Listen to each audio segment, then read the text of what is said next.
Welcome to King's Corner. I'm your host, Christian King, and we're in Delaware, like always. But today we're going to be talking about the Super Bowl.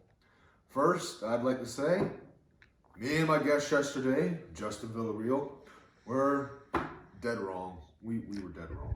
We both thought Niners, and we were right. We were right for 3.5 quarters.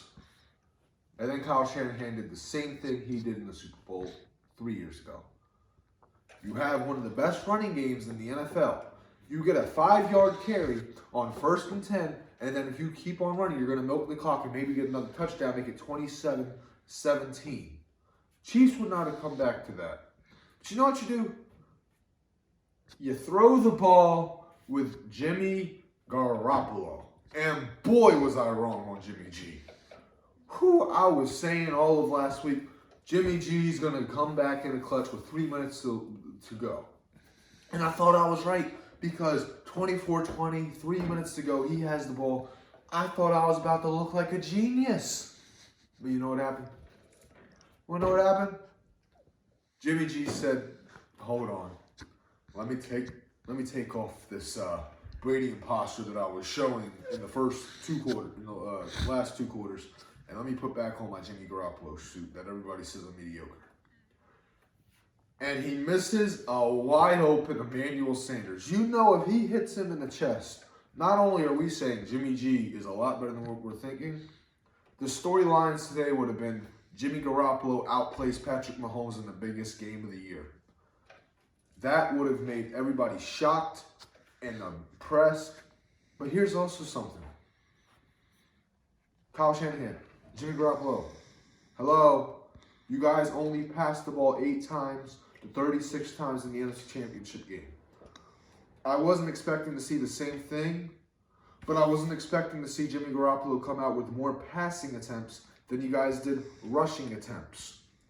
That's not your style of play. And look, your guys' best success was on end arounds with Deebo Samuel. If you guys were smart, I would have run on that last drive where you had, before the Garoppolo overthrow, the drive where it was 20-17. I would have put Deebo Samuel in a wildcat formation and have him run a quarterback because he wouldn't have had to throw the ball. It would have been a run play every single time. I'm sorry. I don't think after what happened last night, Niners, you guys got to take a deep look in the mirror. And yes, it's crazy to say that a quarterback that got you to the Super Bowl and was 20-4 and 4-20 before he played, now he's 20-5. To get rid of him, but I'm saying it.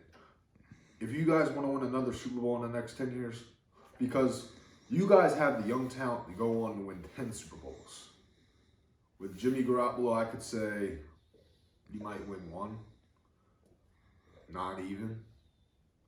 The quarterback I think you guys need to go out and get for short-time purposes.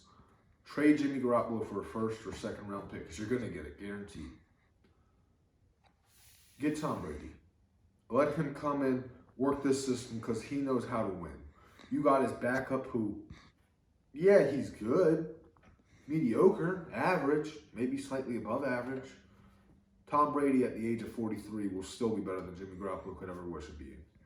You're going to give Brady George Kittle, Deebo Samuel, Emmanuel Sanders, Raheem Mostert, Matt Breida, Tevin Coleman, and Derek McKinnon.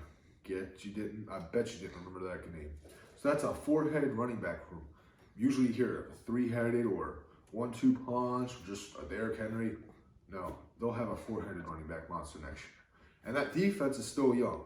Granted, they might want to get rid of Richard because he's getting a little up there, but I'd keep him for 1 more year, even though it's his contract year. I would say this, though. San Francisco, don't look at Jimmy Garoppolo as bad as I just said because, yeah, he's bad and he might get 1 Super Bowl. But don't blame the whole game on him. Don't blame it all on Kyle Shanahan either. Some of this blame needs to go to the officials because even though I said I was going to bed last night after the Super Bowl, I ended up staying up and I watched the whole Super Bowl over. I counted on the screen 12 missed penalties that the refs had on the Chiefs. I saw about 8 holdings. There was 2 pass interferences they missed on the Chiefs players, and then there was another 2 defensive holdings. Those are 12 penalties against the Chiefs that would have changed the whole game. But no. Instead, we're looking here with Pat Mahomes lifting the Lombardi. Andy Reid finally getting that championship. Oh, that made me so happy to see. Cool. But man, I love the way Andy Reid said he's going to celebrate too. He said he didn't bring the Lombardi trophy home. He was going to go home to his trophy wife. That's some points for Andy Reid right there, right? Okay. That's the last you'll hear me talk about the NFL for 4 months until the draft. Now we're going to be talking about, I'm not done with football, I'm done with the NFL. Because as you all know, on Saturday at 5 p.m. Eastern, the XFL returns. And I'm going to be debuting that. I'm going to talk about that for the rest of this week. It's going to be a lot of fun. We're going to talk about the NBA and how Kyrie got hurt over the weekend. Yikes. But let me finish this episode off with this.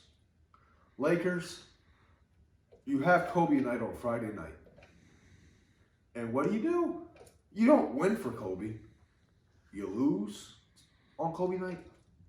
Come on, LeBron. Come on. You couldn't have lost. I know you were in an emotional trench that night. You were beaten up emotionally, but you got to win that game for Kobe. You can't honor a game to Kobe and then lose. That's just disrespectful, man. But at least you won the next night on unofficial Kobe night. Well, that's going to conclude this episode of King's Corner. Please tune in tomorrow. Have a nice day.